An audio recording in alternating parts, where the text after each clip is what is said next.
ಮತ್ತೊಂದು ಕಡೆ ಬಿಟ್ಕಾಯಿನ್ ಹಗರಣದ ತನಿಖೆ ಚುರುಕುಗೊಳ್ತಾ ಇದೆ. ಇಡಿ ದಾಳಿಯಿಂದಾಗಿ ದೊಡ್ಡವರಿಗೂ ಇದೀಗ ನಡುಕ ಶುರುವಾಗ್ತಾ ಇದೆ. ಕಾಂಗ್ರೆಸ್ ಶಾಸಕ ಎನ್.ಎ. ಹ್ಯಾರಿಸ್ ಹಾಗೆ ನಲಪಾಡ ನಿವಾಸದ ಮೇಲೆ ದಾಳಿ ನಡೆಸಲಾಗಿದ್ದು, ಒಟ್ಟಾರೆ ಈ ದಾಳಿಯ ಸಂದರ್ಭದಲ್ಲಿ ಸುಮಾರು 37 ಲಕ್ಷದಷ್ಟು ಹಣ ಪತ್ತೆಯಾಗಿದೆ ಅನ್ನೋದು ತಿಳಿದು ಬರ್ತಾ ಇದೆ.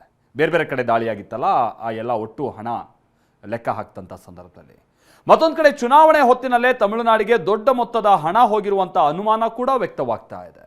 ಇದು ರಾಜಕೀಯ ಪ್ರೇರಿತ ದಾಳಿ ಅಂತ ಕಾಂಗ್ರೆಸ್ ಕಿಡಿಕಾರ್ತಾ ಇದೆ.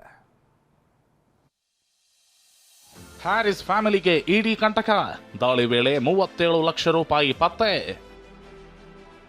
ತಮಿಳುನಾಡು ಚುನಾವಣೆಗೆ ಹಣ ಸಾಗಾಟದ ಶಂಕೆ ಮೇಲೆ ನಡೀತಾ ದಾಳಿ.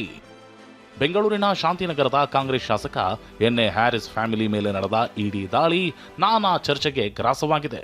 ನೆನ್ನೆ ಬೆಳಗ್ಗೆ 6:30ರಿಂದ ಇಂದು ಮುಂಜಾನೆ 3:30ರವರೆಗೆ ದಾಳಿ ನಡೆಸಿ ದಾಖಲೆ, ಡಿಜಿಟಲ್ ದಾಖಲೆ, ಹಾರ್ಡ್ ಡಿಸ್ಕ್, ಬ್ಯಾಂಕ್ ದಾಖಲೆಯನ್ನ ಪರಿಶೀಲಿಸಿ ವಶಕ್ಕೆ ಪಡೆಯಲಾಗಿದೆ. ಸದ್ಯ ದಾಳಿ ವೇಳೆ 37 ಲಕ್ಷ ರೂಪಾಯಿ ಪತ್ತೆಯಾಗಿದ್ದು ತನಿಖೆ ಮುಂದುವರೆದಿದೆ. ಸದ್ಯ ಹ್ಯಾರಿಸ್ ನಲಪಾಡ್ ಸಹೋದರರ ಮನೆ ಮೇಲಿನ ದಾಳಿ ಅಂತ್ಯವಾಗಿದ್ದು, ಹ್ಯಾಕರ್ ಶ್ರೀಕಿ ಮನೆಯಲ್ಲಿ ಇವತ್ತು ಕೂಡ ಪರಿಶೀಲನೆ ನಡೆದಿದೆ.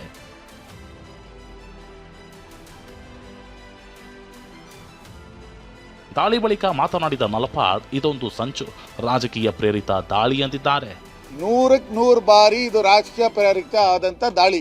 ಸಮಯ ಏನು, ಮೈನಾರಿಟಿಯ ಲೀಡರ್ಶಿಪ್ ಚೇಂಜ್ ಆಗುತ್ತೆ, ಒಂದು ಮಂತ್ರಿ ಆಗಬೇಕು, ನಮ್ಮ ಶಾಸಕರು 4 ಬಾರಿ ಗೆದ್ದವ್ರೆ, BDA ಚೇರ್ಮನ್ ಆಗಿ ಒಳ್ಳೆ ಕೆಲಸ ಮಾಡವ್ರೆ, ಅವ್ರನ್ನ ತಪ್ಪಿಸ್ಬೇಕು ಅಂತ ಯಾರೋ ಒಳಗಿನ ಸಂಚಿದು.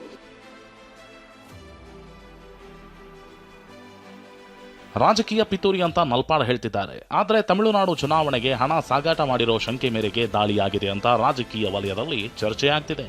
ಹಾಗೆಯೇ ವಿದೇಶಕ್ಕೆ ಹವಾಲಾ ಹಣ ವರ್ಗಾವಣೆಯಾಗಿರೋ ಶಂಕೆ ಮೇಲೆ ದಾಳಿಯಾಗಿರಬಹುದು ಎನ್ನಲಾಗ್ತಿದೆ. ಮತ್ತೊಂದು ವಿಚಾರ ಅಂದರೆ 2020ರಲ್ಲಿ ಬಿಟ್ಕಾಯಿನ್ ನೀಡಿ ಡ್ರಗ್ಸ್ ತರಿಸಿದ್ದ ಕೇಸ್ ಸಂಬಂಧ ದಾಳಿ ನಡೆಸಿರಬಹುದು ಅಂತ ಹೇಳಲಾಗ್ತಿದೆ. ಅಲ್ಲದೆ ಪೋರ್ಷೆ ಕಾರು 57 ಲಕ್ಷಕ್ಕೆ ಖರೀದಿಸಿ 47 ಲಕ್ಷಕ್ಕೆ ಮಾರಾಟ ಮಾಡಿರೋ ವೇಳೆ ನಡೆದ ಹಣದ ವ್ಯವಹಾರ ಸಂಬಂಧ ದಾಳಿಯಾಗಿರೋ ಸಾಧ್ಯತೆ ಇದೆ. ಇನ್ನು ಇಡಿ ದಾಳಿಯನ್ನ ಸಿಎಂ ಸೇರಿದಂತೆ ಕಾಂಗ್ರೆಸ್ ನಾಯಕರು ಖಂಡಿಸಿದ್ದಾರೆ. ಕಾಂಗ್ರೆಸ್ ನಾಯಕರೇ ಟಾರ್ಗೆಟ್ ಅಂತ ಗುಡುಗಿದ್ದಾರೆ. ಕಾಂಗ್ರೆಸ್ನವರೇ ಅಪರಾಧಿಗಳ ಪರ ನಿಲ್ಲೋದು ಅಂತ ಬಿಜೆಪಿ ತಿಳಿದಿದೆ.